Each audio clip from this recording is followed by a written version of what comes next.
একাদশীর পুণ্যলগ্নে ভক্তির ডাক। কৃষ্ণ একাদশী এটি কেবল পঞ্জিকার একটি তিথি নয়, এটি আমাদের ধুলোবালি মাখা আত্মাকে ধুয়ে মুছে নির্মল করার এক পবিত্র ক্ষণ।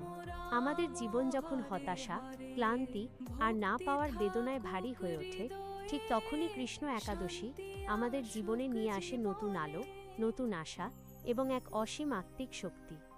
আমরা সারা বছর কত কিছুর পেছনে ছুটি, কত অভিযোগ করি, কিন্তু এই পবিত্র দিনে আমরা যদি সব ভুলে শুধু একবার অন্তর থেকে সেই পরমেশ্বর ভগবানকে ডাকি, তবে তিনি কি স্থির থাকতে পারেন?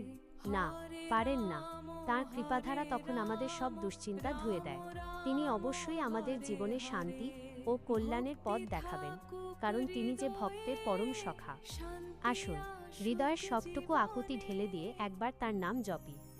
হরে কৃষ্ণ কৃষ্ণ কৃষ্ণ হরে হরে, হরে রাম রাম রাম হরে হরে। মায়া ঘেরা এই সংসারে শান্তি বড় দুর্লভ, কিন্তু যার হৃদয় কৃষ্ণের প্রতি অনুরাগ আছে, তার কাছে শান্তি আপনিই ধরা দেয়। তাই প্রার্থনা করি, ভক্তি থাকুক হৃদয়ে, শান্তি আসুক জীবনে।